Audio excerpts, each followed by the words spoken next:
연금개혁은 21대 국회에서 12차례의 특위, 26차례의 민간자문위원회, 9차례의 공론화위원회를 거치고도 합의에 이르지 못하여 참으로 안타까웠습니다마는 이를 토대로 늦게나마 오늘 합의에 이르게 되어 다행스럽게 생각합니다. 타결을 이루어낸 우원식 의장 양당 지도부의 노력에 개인적으로 박수를 보냅니다. 천하람 의원 토론 경청했습니다. 구구절절이 옳은 말입니다.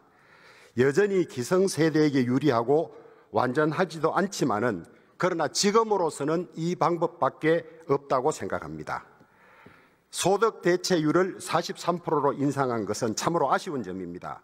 공론화위원회가 13%에 50%를 제시한 첫 단추가 잘못 끼워져서 민주당이 소득 대체율을 더 낮추기 어려웠던 점을 감안한다 하더라도 민주당 정권에서 설정하였던 40%를 다시 인상하기로 한 것은 참으로 아쉬운 대목입니다. 이번에 손보는 크레딧 제도로 1%, 또 기초연금으로 7%의 인상 효과가 있는 것을 감안하면 40%도 결코 낮은 것이 아닐 뿐만 아니라 이렇게 해도 지속 가능하지 않기 때문입니다. 우리는 국민연금 미가입자 674만 명, 장기 체납자 73만 명이 있다는 점도 고려해야 하고 또 다른 나라의 보험료율과 소득 대체율을 비교해봐도 참으로 아쉬운 점입니다. 국민연금은 88년도 도입 당시에 보험률 3%에 소득 대체율 70%를 보장하는 세계에서 유례를 찾아볼 수 없는 기형적인 제도였습니다. 한마디로 저부담 고급여의 로또 수준의 연금이었습니다. 이후 국민연금 도입 당시 매 5년마다 3%씩 18%까지 인상하기로 했던 보험료율은 98년 9%로 올린 이후 27년간 더 인상하지 않았습니다. 2007년 2차 연금개혁 과정에서 2030년까지 보험료율을 15.6%까지 올리자는 논의가 있었습니다마는 소득 대체율만 40%로 낮추면서 논의를 마무리했습니다. 마땅히 해야 할 일을 그때 하지 않으면 그 이후에는 훨씬 큰 대가가 요구되고 어려워진다는 사실을 관가했습니다. 보험료 인상을 기피하였던 역대 정권의 책임이 적지 않습니다.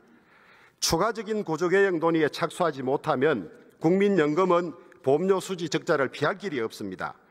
급격한 저출생 고령화로 가입자 수는 줄고 수급자 수는 기하급수적으로 늘어나기 때문입니다. 들어오는 돈보다 나가는 돈이 많게 되면 국민연금은 자산을 매각하거나 투자액을 줄여야 합니다. 보험료 수지 적자를 기금 운용 수익으로 메운다 하더라도 2048년이면 기금이 완전히 적자로 돌았습니다. 문제는 국민연금이 주식 5% 이상을 보유한 국내 기업이 283곳에 달하는 상황에서 대규모 주식 매도에 나설 경우 단순한 주가 하락에 그치지 않고 외국 자본의 이탈, 국내 자산 가치 하락, 금융시장 불안으로 한국 경제는 바로 붕괴를 직면하게 됩니다. 이런 위기 상황은 강 건너 불이 아니라 당장 발등에 떨어진 불입니다. 외국은 70년, 100년 주기의 완결된 연금 주기를 가지고도 거시경제 슬라이드라는 자동 조정 장치를 가지고 있습니다. 새 집이 부서지면 그 안에 담긴 새알은 박살이 나게 마련입니다. 연금 제도가 무너지면 소득 대출이 대체 무슨 의미가 있겠습니까? 지금의 개정으로도 기성세대는 훨씬 더 이익이 많은 이 제도에서 자동 조정 장치가 없다면 우리 다음 세대들은 소득의 40% 가까운 보험료를 부담하게 될 것입니다. 막대한 부담을 미래 세대에게 안겨주고 먹튀하면서 이렇게 손을 털 수는 없습니다. 선대 동료 의원 여러분께 호소합니다. 일단 이 법안은 통과시키고 자동 조정 장치 도입은 미래 세대를 위해서 우리 세대가 반드시 가까운 시간에 선택해야 될 결정임을 다시 한번 확인해 주시기 바랍니다. 또한 기금 운용 수익성 개선, 기초연금, 국민연금, 퇴직연금의 유기적 결합 등을 통해서 다층적 연금 체계를 마련하는 데 총력을 기울여야 합니다. 우리 천하람 의원 말씀 구구절절이 옳지만은 한술에 배부르지 않습니다. 지금까지 그것이 쉽다면 왜 27년간 연금 인상하지 못하고 여기까지 왔겠습니까?